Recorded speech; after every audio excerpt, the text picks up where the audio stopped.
nhớ dùng nó của trồng phơi sẽ đây tao bên nó chỉ tao là trò cái ra biết sẽ là tao sai đi là chỉ khổng kia thế chơi chỉ lấy là trò thế cái ta nè trò biết tu nó chứ tao là trò biết sẽ là sai đó này chơi vô cái là của mù trong đi một tôi lại trả đâu nó từ đi tôi lại trả họ xa tôi sai thế đó một cái món này ta chỉ một cái đi lại chủ cho nó đi là chứ là chỗ cho nó xem nào tụi nó có giờ tụi con trồng cơ thế cái đi trồng thế ít lì nè có tên để cơ thế tụi nó cho lấy bé tụi nè ta chỉ nằm mò cũng ngay trong mua sải thì thế tôi tay thật kỳ nằm mò tôi tết chỉ lại thế này tụi nó qua mé thế này tụi nó qua miệng cái thế này qua chuyển đổi nè nó từ tàu trong đi là cô nụ to nè tụi nó cũng sống cho tờ thế này tụi này tụi cái đa trồng tròn nữa tụi nó của em đi là cho không tụi cháu liền có trong đi là cho là tụi chuyện nó thế này ta sẽ đi chơi là chia nè nó sẽ chơi ở bên ngoài đó là món tôi mua sản phẩm thì mình đã ngon nữa chỉ còn hoàng ga cho chuyện nào từ tao cái đi là sẽ trồng đi là cô nụ to đó tụi nó cũng sống cho tờ thế này sao thì ở trên trong mình nhỏ nó đã dùng câu theo qua đi mẹ cái rồi trên trong nhỏ đó mà chúng chơi cho thế chị chơi nhiệt cho hầu thế chị nếu mà cho tờ nó cứ sao tao đúng nè chị xin là bọc quay chạy bém luôn tụi nó tụi chúng cao nữa tụi nó cái đa nè đá tại trong nó tụi nó đúng rồi nè cái chỉ lo chỉ mẹ tụi rong ấy nè có tên đấy nè cái trồng tí lì nè tụi nó có tên đấy trong hố khi giờ có tên đấy trong hố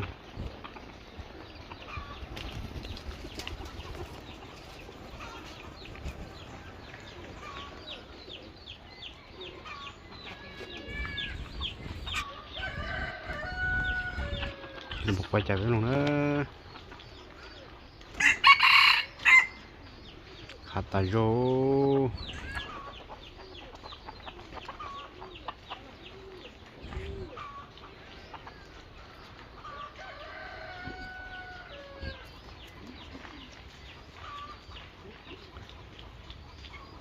được quá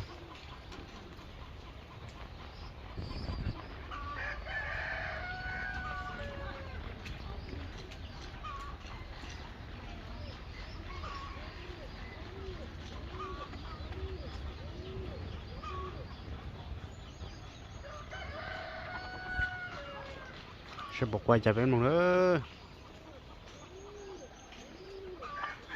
để cho cái dùng tròn nữa quay nó nè quay lồng tạt rồi quay nó này quay mé thế này cái đó nó đấy mà quay chuyện mẹ cái quay chuyện đó kia nhá dùng chế cái dùng chỉ lấy này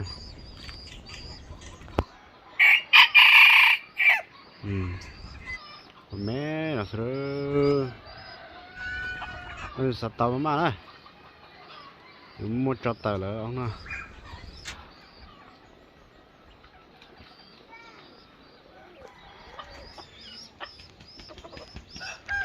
nông qua đây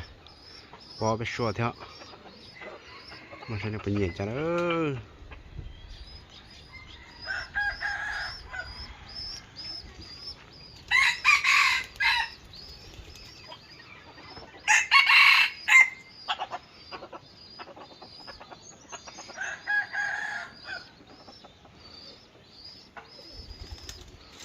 itu cái đá dùng đầu tay rồi nóจะquay miệng cái xong rồi nó qua trình đó đây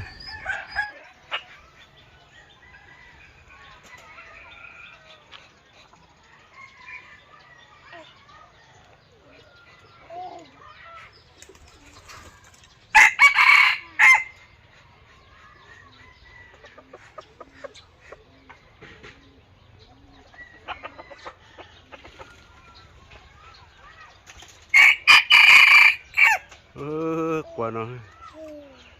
qua trong tật tà quan to trời ha mày mệt quá